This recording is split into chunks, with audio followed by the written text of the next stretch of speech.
Día, yo soy Erika Ortega Granados, doctoranda por la Universidad de Almería en Derecho. En la presente disertación vamos a ver el anteproyecto de la Ley Orgánica de Medidas en materia de violencia vicaria, la cual supone un hito jurídico, porque no solo se define por primera vez la violencia vicaria como una forma autónoma de violencia de género, sino que se articula un sistema integral de prevención, protección, sanción y reparación, alineado con los compromisos internacionales asumidos por España en el marco del Convenio de Estambul, la CEDAW y la Directiva 2024/1385 sobre la lucha contra la violencia contra las mujeres y la violencia doméstica.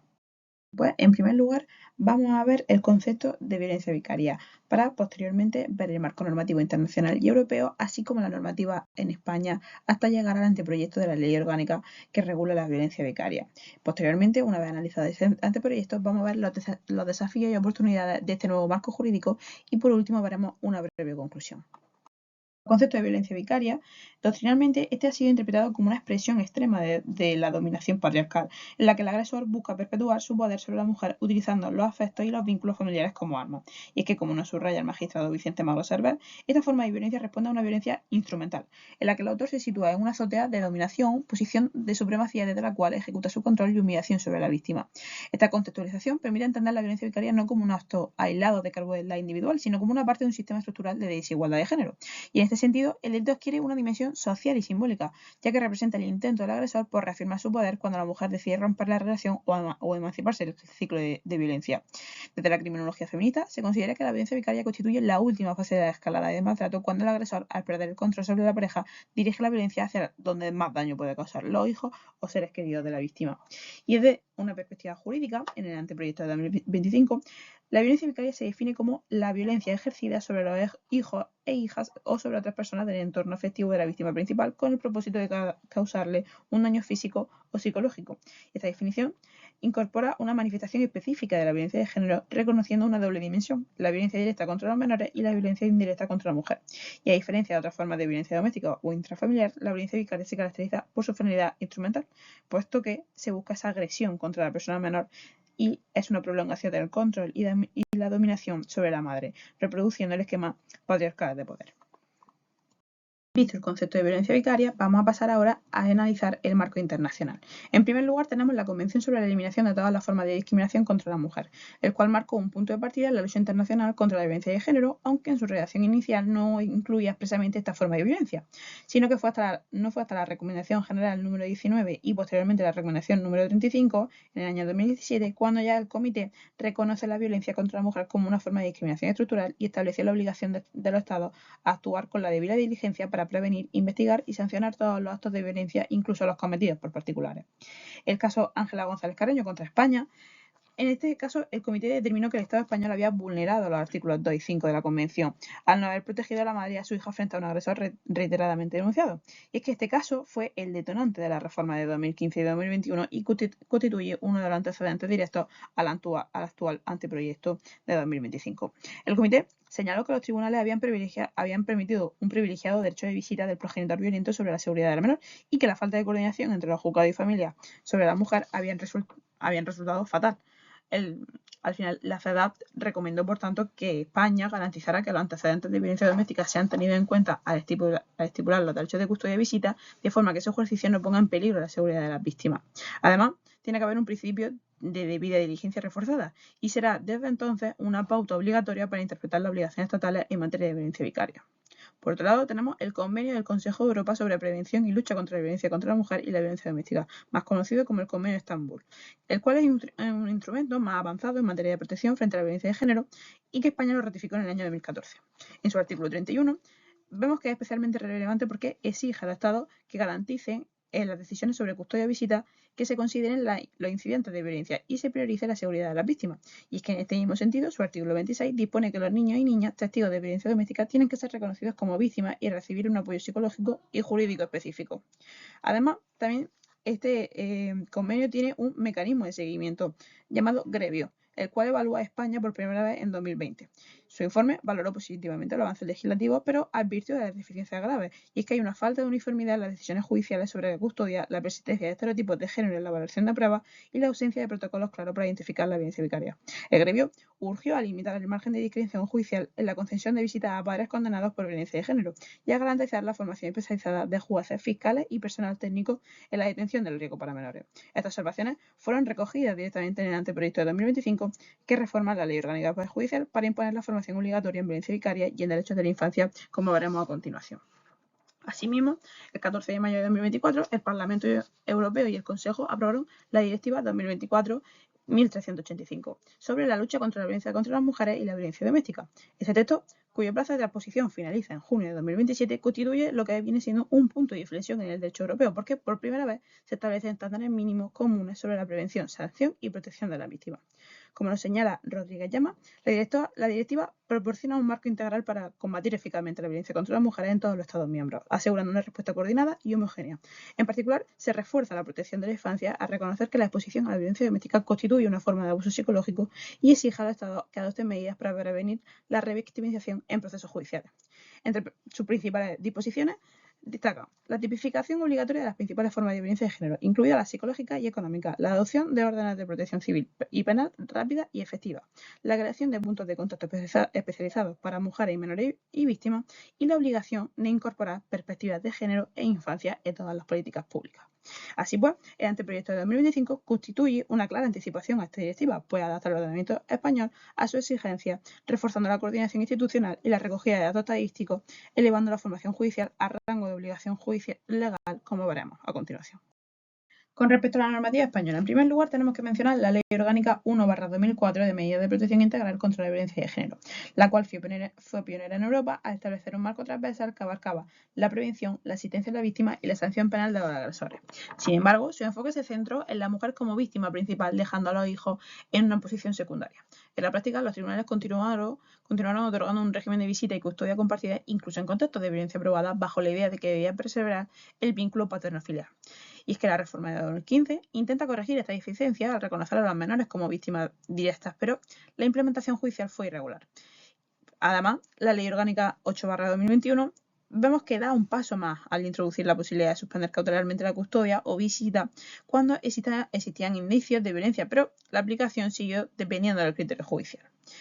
Por su parte, la doctrina de la Fiscalía General del Estado denuncia reiteradamente la lentitud judicial y la persistencia de estereotipos de género en la interpretación de estos casos. Y como nos advierte Teresa Piconto, decidir sobre los riesgos para los hijos en contextos de violencia de género requiere contar con mecanismos y apoyos profesionales adecuados, algo que sigue siendo insuficiente en la práctica judicial española. A menudo, los informes psicosociales priorizan la normalización de la relación paterno-filial sobre la protección efectiva del menor, lo que refleja una visión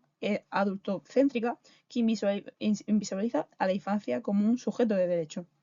El informe del Defensor del Pueblo fue especialmente crítico. Este fue hecho en 2024 e identificó la falta de un registro centralizado de violencia vicaria, la escasa formación de los operadores jurídicos y la inexistencia de protocolos de evaluación del riesgo infantil. Por su parte, la jurisprudencia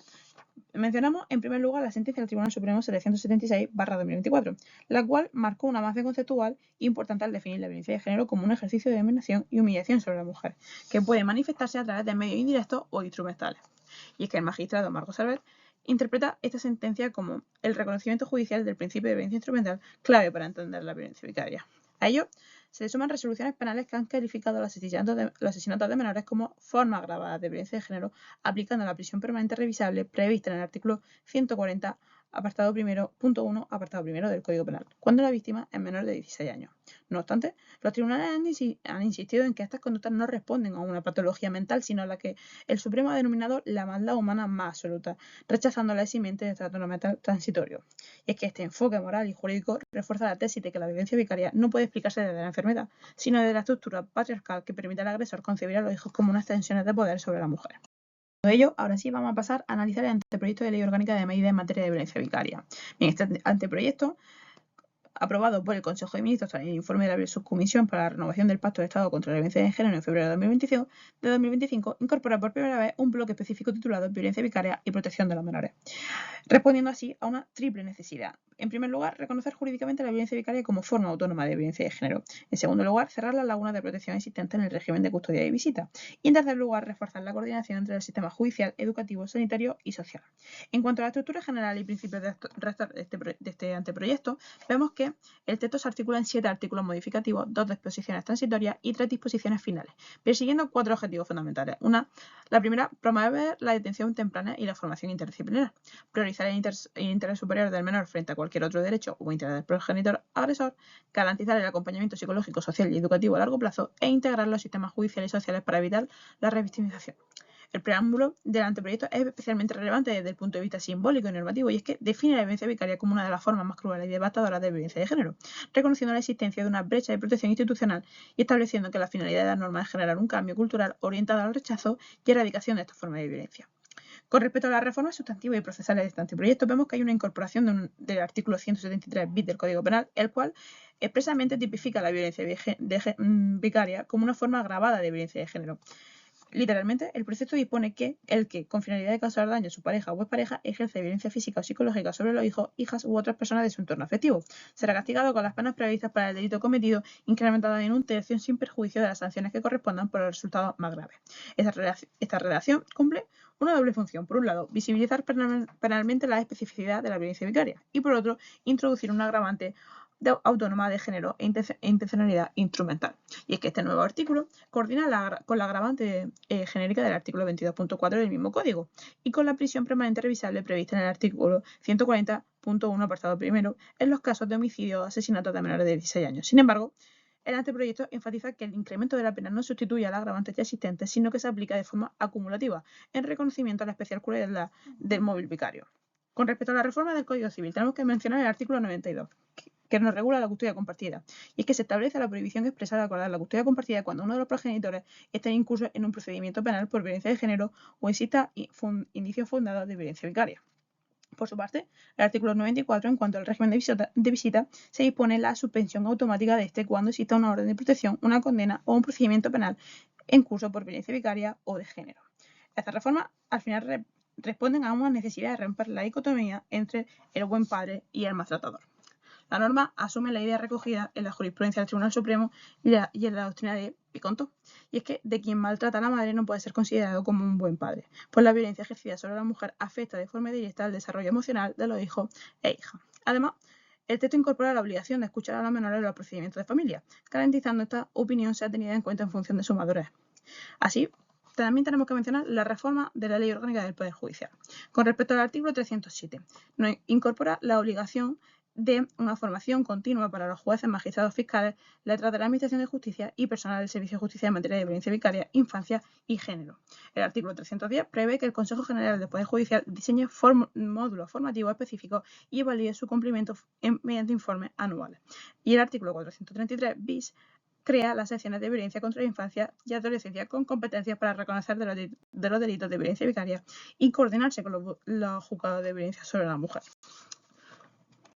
Pues habiendo hecho este breve análisis del anteproyecto, vemos que, pese a su relevancia, el anteproyecto enfrenta importantes desafíos en su futura implementación. En primer lugar, con respecto a la coordinación interinstitucional, ya que la eficacia de la norma va a depender de la cooperación efectiva entre los distintos niveles de gobierno y entre la jurisdicción penal, civil y administrativa, y la falta de comunicación entre estos juzgados sigue siendo uno de los mayores obstáculos.